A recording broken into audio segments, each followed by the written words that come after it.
السلام علیکم ورحمۃ اللہ وبرکاتہ۔ میرے دوستو، شیطان ہمارا سب سے بڑا اور اصلی دشمن ہے، لیکن افسوس کہ ہم شیطان کے کہنے پر لوگوں کے ساتھ دشمنی اختیار کرتے ہیں، لیکن شیطان کو ہم اپنا دشمن ماننے کے لیے تیار نہیں ہیں۔ کاش کہ ہم لوگوں سے دشمنی کرنے کے بجائے شیطان کے ساتھ دشمنی اختیار کریں۔ حضرت عیسیٰ علیہ السلام کسی راستے پر جا رہے تھے، اسی راستے پر شیطان بھی جا رہا تھا۔ حضرت عیسیٰ علیہ السلام نے دیکھا کہ شیطان کے ساتھ 5 گدھے تھے جن پر سامان لادا ہوا تھا۔ حضرت عیسیٰ علیہ السلام نے پوچھا کہ یہ کیا لے کر جا رہے ہو؟ تو اس کے جواب میں شیطان نے کہا کہ ان 5 گدھوں پر میں تجارتی سامان لے کر جا رہا ہوں۔ حضرت عیسیٰ علیہ السلام نے ارشاد فرمایا کہ کہاں کا ارادہ ہے؟ تو شیطان نے جواب دیا کہ میں اس کے گاہکوں کی تلاش میں ہوں۔ حضرت عیسیٰ علیہ السلام نے پھر پوچھا کہ فروخت کے لیے کیا سامان لے کر جا رہے ہو؟ تو شیطان نے جواب دیا کہ اس گدھے پر تو میں نے ظلم لادا ہوا ہے۔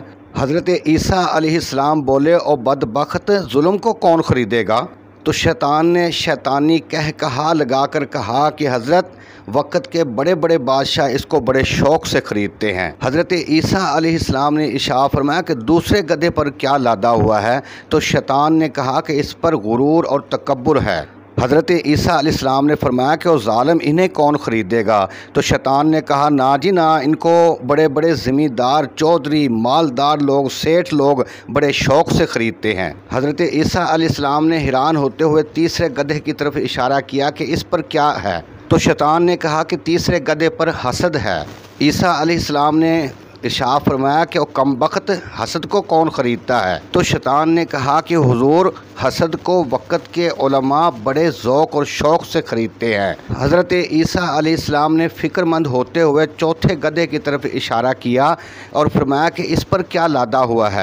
تو شیطان نے اپنے جواب میں اپنے مال کی تفصیل بتاتے ہوئے کہا کہ چوتھے گدھے پر میں نے خیانت لادی ہوئی ہے۔ شیطان نے عرض کیا کہ حضور، آپ بازار میں چلے جائیں، آپ کسی منڈی میں چلے جائیں، آپ کسی دکان پر چلے جائیں، اور اس کے خریدار تاجر لوگ ہیں جو اپنی تجارت میں خیانت کا خوب استعمال کرتے ہیں۔ تو حضرت عیسیٰ علیہ السلام یہ سن کر بڑے ہی فکر مند ہوئے۔ تو شیطان پھر خود ہی کہنے لگا کہ حضرت، اس 5ویں گدھے پر مکر اور فریب کا سودا میں نے لادا ہوا ہے۔ حضرت عیسیٰ علیہ السلام نے فرمایا کہ او بدبخت ظالم، اسے کون خریدتا ہے؟ تو شیطان نے پھر شیطانی کہا لگایا اور کہا کہ حضرت، نہ پوچھئے، اس پر تو دنیا کی تمام عورتیں ٹوٹ پڑتی ہیں اور مکر اور فریب کو بڑی بھاری قیمت پر خریدتی ہیں۔ کیا عزیز مصر نے حضرت زلیخا سے نہیں کہا تھا کہ اِنَّ کَیْدَ کُنَّ عظیم، کہ بے شک تم عورتوں کے مکر اور فریب بڑے ہی عظیم ہوتے ہیں؟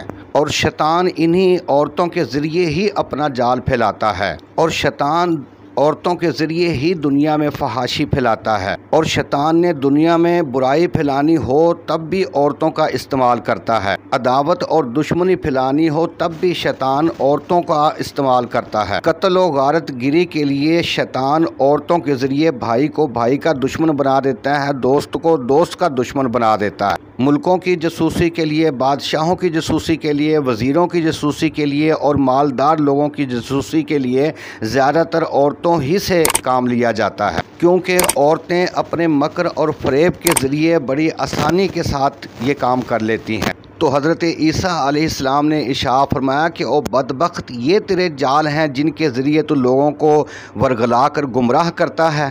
تو شیطان نے کہا کہ آج کے بعد میں کسی کے سامنے اپنا راز ظاہر نہیں کروں گا۔ اللہ تعالی ہم سب کو شیطان کے شر سے محفوظ رکھے۔ مجھے اجازت دیں، میرے چینل حوض کوثر کو ضرور سبسکرائب کریں۔ اللہ دے حوالے، السلام علیکم۔